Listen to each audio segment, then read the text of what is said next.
Salut à tous, c'est Mickaël, j'espère que vous allez bien. Aujourd'hui, on se retrouve pour une nouvelle vidéo où on va parler de cybersécurité. Je vais essayer de vous parler des différentes missions que j'ai pu réaliser lorsque j'étais salarié.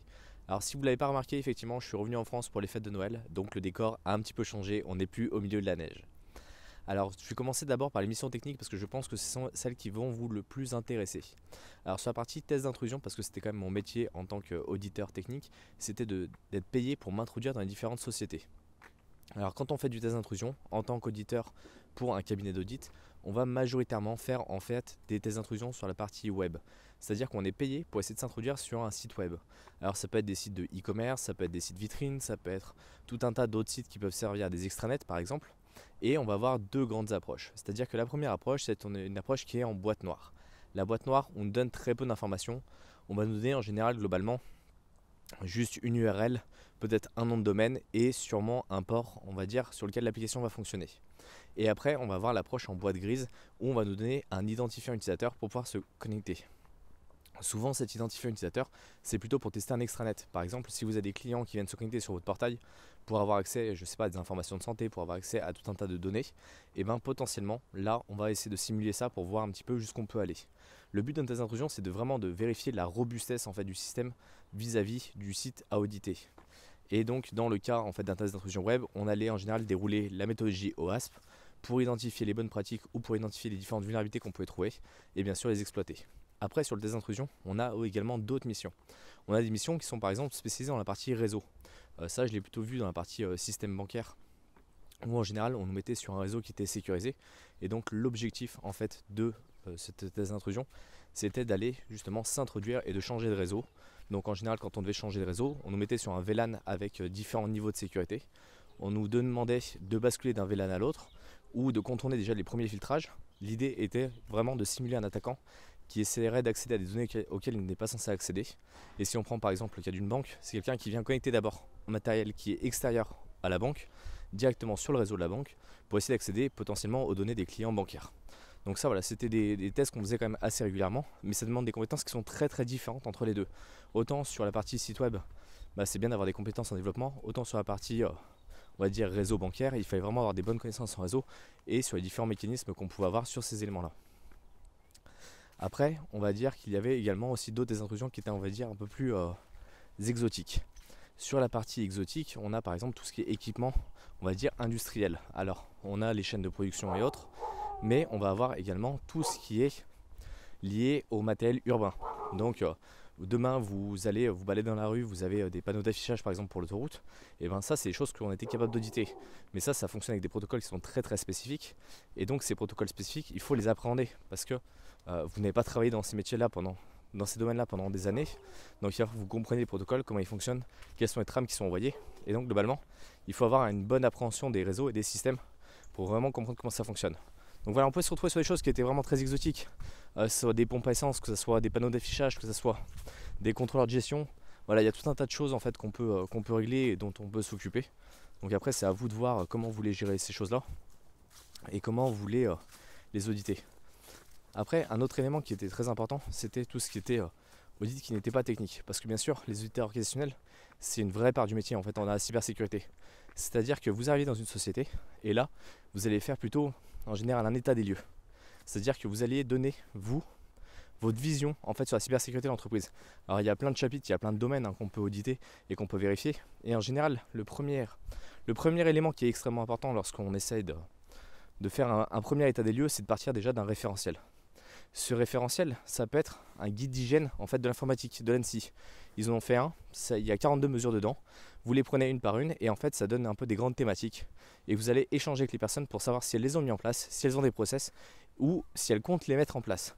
Donc après bien sûr, l'idée étant toujours d'attribuer un niveau de sécurité qui soit cohérent vis-à-vis de la société. C'est pas la peine d'avoir une société qui n'a quasiment pas de données vitales à protéger et de lui mettre un niveau de sécurité comme on peut avoir dans la défense. Ça n'a rien à voir, c'est deux choses complètement différentes. Il faut vraiment faire très attention à ça. Bien sûr, vous avez aussi d'autres référentiels qui sont beaucoup plus importants comme l'ISO 27001 où vous avez des normes en fait qui sont plutôt sur la partie management, qui sont certifiantes, qui sont beaucoup plus lourdes avec des périmètres à définir. Donc bien sûr quand vous voyez une société qui taguée ou flaguée, on va dire ISO 27001, c'est pas un gage de qualité. C'est-à-dire qu'elle s'engage à mettre en place les processus pour se sécuriser. Mais ça ne veut pas dire qu'elle les a mis en place, ça ne veut pas dire qu'elle est complètement conforme au niveau de cybersécurité. Et souvent dans ces normes-là, on va retrouver des choses qui sont très intéressantes. On va vous dire de faire des audits qui sont réguliers. Et ça, aujourd'hui, il y a beaucoup de sociétés qui n'en font pas et pourtant qui devraient en faire. Après, si on veut partir vraiment sur la partie qui est un mix entre les deux, c'est souvent la partie remédiation. C'est-à-dire que vous faites un audit, qu'il soit technique ou qu'il soit organisationnel, et on a besoin de corriger en fait ces éléments-là. C'est-à-dire qu'on va mettre en place un plan d'action. Les plans d'action, c'est une feuille de route. C'est assez simple. On va dire, voilà, vous avez tout un tas de choses à faire. Il y a des actions qui sont plus ou moins prioritaires, des actions qui sont plus ou moins urgentes, qui vont coûter plus ou moins cher. Donc après, c'est à vous de savoir comment vous allez vous positionner. Et souvent, en interne, ils n'ont pas forcément les compétences ni les connaissances en fait pour être capable de remédier à tout ça. On prend un test d'intrusion qui est, on va dire, un petit peu classique. Vous allez trouver X vulnérabilités sur une plateforme web. Donc si on prend uniquement ce périmètre, qui est un périmètre qui est quand même assez court, hein, c'est pas un gros périmètre.